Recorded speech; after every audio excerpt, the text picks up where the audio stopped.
Bonjour à tous. Alors voilà, j'aimerais aujourd'hui qu'on essaye de voir ensemble un sujet qui est pour moi totalement fondamental, extrêmement important pour notre quotidien de vraiment tous les jours. Et c'est l'importance de l'étude de la Torah. L'importance de fixer un moment d'étude chaque jour.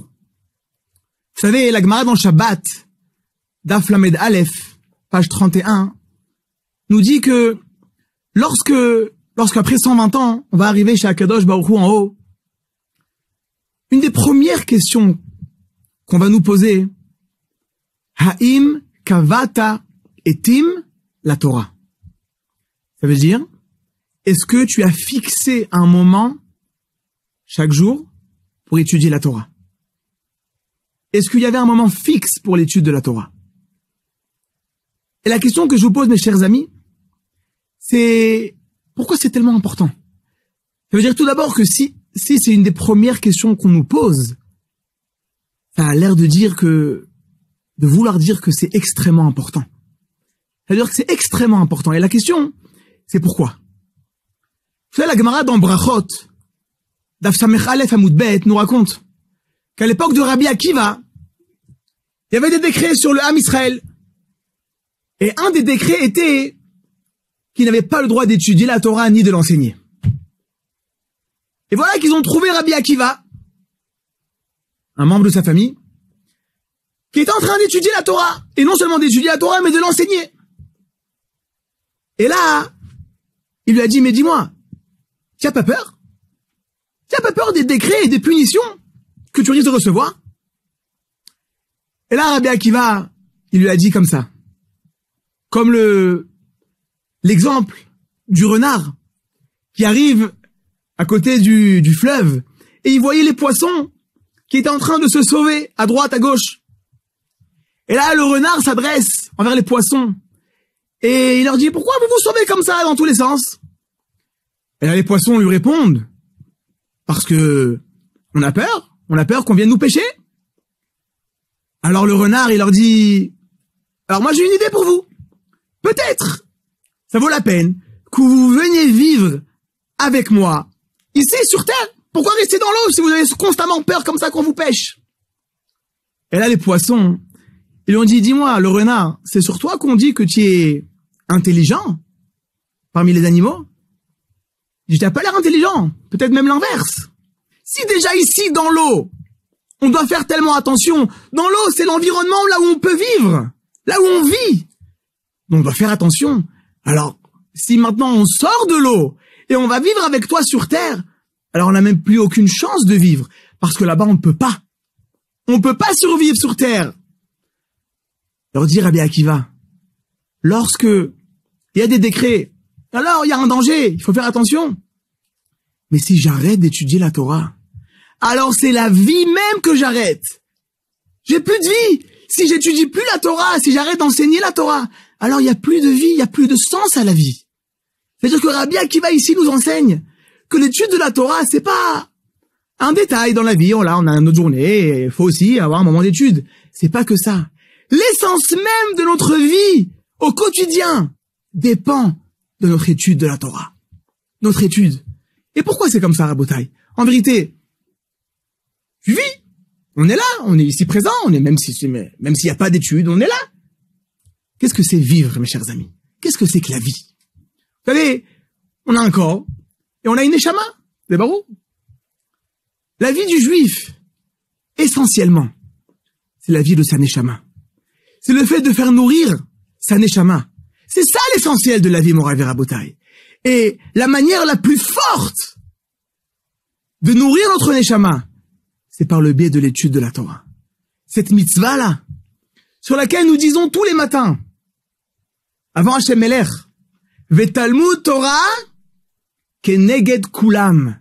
Ça veut dire que la valeur de la mitzvah, de l'étude de la Torah, elle est comme la valeur de toutes les 613 mitzvot. C'est-à-dire que lorsqu'on étudie la Torah, c'est comme si on est en train d'accomplir les 613 mitzvot. Et Morav et Rabotai nous dit le gras dans les Mishnayot à la fin de la Masechet PA.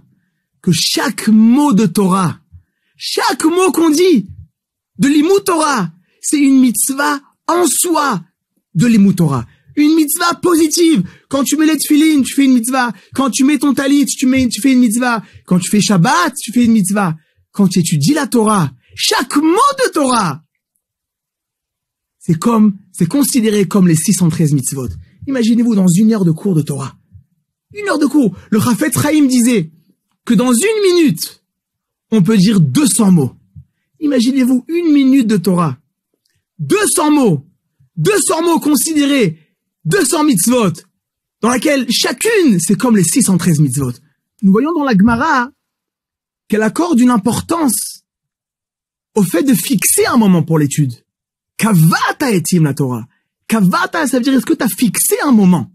C'est-à-dire qu'elle demande pas seulement, on va pas nous demander seulement est-ce que tu as étudié la Torah, mais est-ce que tu as fixé un moment d'étude chaque jour. Et vous savez, le Rav Pinchas Breuer, il raconte, une fois, il y a un élève qui est venu le voir, et il lui a dit, Rav, voilà, moi je travaille et tout, et j'ai essayé de fixer un moment pour l'étude, et ça marche pas. À chaque fois que je commence, j'essaye une nouvelle macérette, ou j'essaye de me faire j'arrive pas à chaque fois, tout de suite, d'un coup, il y a un mariage, on a besoin de moi, et j'arrive pas, c'est extrêmement difficile. Et là, le Rav, il lui a répondu, il lui a dit, dis-moi, j'ai une petite question à te poser. Shabbat, vendredi soir à la maison, comment ça se passe?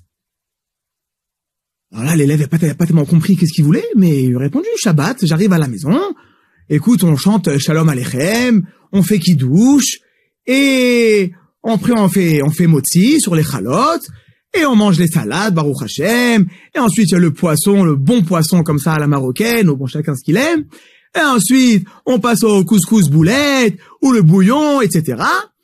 Et on termine, cette semaine, on a terminé avec une tarte aux fraises. D'accord? Il a dit, dis-moi, Shabbat, il y a 2 semaines, comment ça s'est passé? Et il a dit, Rav, j'arrive à la maison, on fait Shalom Aleichem, on fait le Kiddush, ensuite on fait Amotzi sur les chalotes, et on passe aux salades, le poisson, couscous boulette, et pour le dessert, on a coupé quelques fruits, il y avait des pommes, des oranges. Il a dit, pas mal, d'accord. Et dis-moi, il y a 3 semaines, comment c'était vendredi soir à la maison? Et là, il comprend plus trop ce que le Rav veut chez lui, mais le Rav, il lui pose la question et il lui répond. Il dit, Rav, c'était pareil. On a commencé avec Shalom Aleichem, on a fait le Kiddush, les chalotes, le poisson, couscous boulette, et pour le dessert, on a fait une petite salade de fruits, comme ça, un peu vite fait, quoi. Et là, le Rav, il a dit, écoute bien, essaye de m'expliquer pourquoi, quand tu commences vendredi soir, le Kiddush, il bouge pas. Amotzi sur les chalotes, ça bouge pas. C'est toujours pareil. Les salades, ça bouge pas. Le poisson, il bouge pas, il est là. Couscous boulette, il est là. Et quand tu passes au dessert, là, je sens que des fois il y a pas, des fois c'est un petit fruit qu'on a coupé pour les enfants, des fois c'est un gâteau, des fois c'est un... Voilà, le dessert, il est comme ça, pas clair. Lui dit, Rav, on va pas faire le repas sans faire Kiddush. Sans faire motzi sur les chalotes. Impossible. Le poisson, les salades. Il faut bien qu'on soit rassasié, donc il faut bien qu'on mange quelque chose. Ensuite, le Shabbat, sans couscous boulette, c'est pas possible, on peut pas imaginer. Le dessert, c'est pas indispensable. C'est pas incontournable. Le dessert, on peut, une fois oui, une fois non, c'est pas, ça y est, on est déjà rassasié. C'est pas essentiel. Il lui a dit, le Rav, écoute. Donc, toi aussi, t'es d'accord que il y a des choses qui sont incontournables. Et il y en a qui sont optionnelles. Des fois oui, des fois non, c'est pas obligatoire. Toute la question, elle est de comprendre où se situe l'étude de la Torah. Où se situe ce moment d'étude que tu veux fixer chaque jour.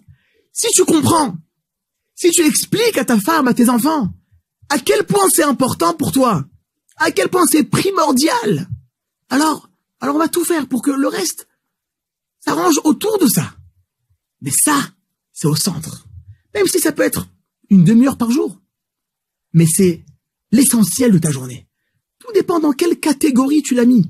Mais si tu l'as mis dans la bonne catégorie, alors tu as toutes tes chances de réussir. Vous savez, le Zohar HaKadosh ramène, c'est ramené dans plusieurs livres, du Ramchal et d'autres, nous dit comme ça, Israël, Oraita, Vekucha Brichu, Chadu.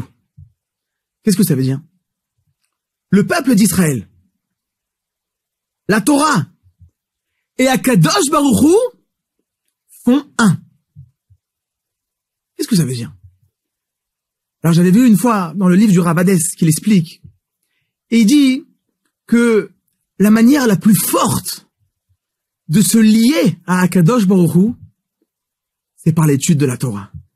Ça veut dire que le Ham Israël, par le biais de l'étude de la Torah, fait un avec Akadosh Baruch Hu. Voilà donc l'importance du fait d'étudier la Torah chaque jour, comprendre quelle puissance il y a dans cette mitzvah. C'est ça qui va nous donner la force de s'y mettre. Et j'aimerais ici, vous savez, aujourd'hui on est dans une génération où Baruch Hashem, on a tout sur le téléphone, sur l'ordinateur. On n'a pas besoin de sortir de la maison. Tu mets un cours, Baruch Hashem, on a Torah Box, incroyable. Ce qu'ils font, quel travail, incroyable. On a tout à notre disposition. Donc vraiment c'est facile, c'est faisable. Trouvez un moment dans la journée.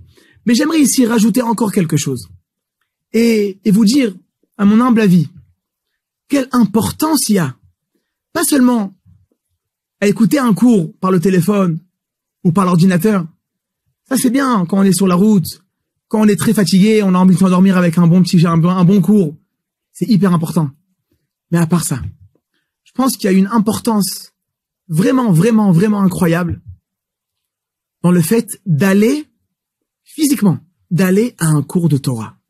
Mes chers amis, le fait d'aller à un cours de Torah, vous savez combien de choses on gagne lorsqu'on fait une telle chose? Le fait d'aller au cours, d'abord, tu crées un lien avec un rave. Tu crées des liens avec un rave. Tous les jours, tu vois, t'as un rave avec qui parler. T'as des questions, des fois des questions de halakha, des fois tu veux prendre conseil, une question dans le shlom bayit, une question dans l'éducation. T'as un rave qui te connaît. T'as un rave que tu côtoies au quotidien. C'est première chose. Deuxième chose, Morav et Rabotai. Lorsque nos enfants nous voient le soir, après une journée de travail, on est fatigué. On aurait pu allonger sur le fauteuil. Tu prends ta Gemara, ou tu prends ton livre, et tu dis aux enfants, je vais au cours de Torah. Vous savez quelle influence ça va avoir sur les enfants, Bezrat Hashem. C'est quelque chose d'incroyable, c'est inimaginable. Vous savez, on raconte sur quelqu'un qui travaillait dans Hatzala, dans les urgences. Et lui, il avait un cours. Il avait un cours tous les soirs, un cours de Torah, dans lequel auquel il participait. Et ce qu'il faisait, c'est qu'il faisait comme ça. Il avait, vous savez, ceux qui travaillent dans les urgences, ah bon, Hachem, c'est incroyable ce qu'ils font. On peut les interpeller à chaque instant. Lui, quand il allait au cours de Torah, il laissait tout son téléphone, son beeper, il laissait tout à la maison. Pourquoi? Écoutez bien. Il disait, lorsque mes enfants vont répondre, parce que moi je suis au cours de Torah, et le téléphone il va sonner, ou le beeper, eux ils vont répondre. Lorsqu'il faut répondre, et ils vont dire, mon père il est pas là. Pourquoi il est où? Il est au cours de Torah. Papa il est où? Il est parti étudier. Papa il est où? On n'a pas. Lorsque les enfants répètent, papa il est au cours de Torah. Papa il est parti étudier la Torah. Alors ça rentre pour eux aussi, ça ils comprennent l'importance qu'il y a dans ça. L'importance, papa il est en train d'étudier la Torah. Là on peut pas le déranger. Et on peut pas le déranger, ça veut dire que même les urgences, ils voulaient apprendre à ses enfants, leur inculquer le fait que lorsque j'étudie la Torah, je suis au top du top. C'est la chose la plus importante qu'il y a. C'est l'étude de la Torah. Alors, toute la journée, Baruch Hashem, je fais ce que je fais, je travaille dans les urgences, je sauve des vies. Mais il y a un moment où moi aussi, je vais remplir ma batterie. Je vais étudier la Torah. J'ai un cours de Torah. Et vous savez, il y en a qui disent, oh, mais, regarde, moi, je suis pas au collège, je suis pas à la yeshiva. Qu'est-ce que je peux faire avec un petit cours de Torah, une demi-heure par jour? Non. Rabotai, il y en a qui ont fini le chasse avec un petit cours chaque jour. au quotidien, le fait d'être régulier, tu vas au cours de Torah, tu as la possibilité de parcourir toute la Torah, le chasse, la halakha. C'est quelque chose d'extraordinaire. Et en vérité, on le dit dans la tfila, tous les soirs, à Arvit, ki hem chayenu ve'orech yamenu. Ça veut dire que la Torah, l'étude de la Torah, c'est notre vie. Ki hem chayenu ve'orech yamenu. Alors voilà mes chers amis, c'est ce que je vous souhaite. Bezrat Hashem, ce que je nous souhaite, qu'on ait le mérite d'étudier cette Torah qui est Be'etzem la parole d'Akadosh Baruch Hu. Bezrat Hashem, qu'on ait le mérite de l'étudier, de la connaître, et toujours dans la joie. Be'atzlacha.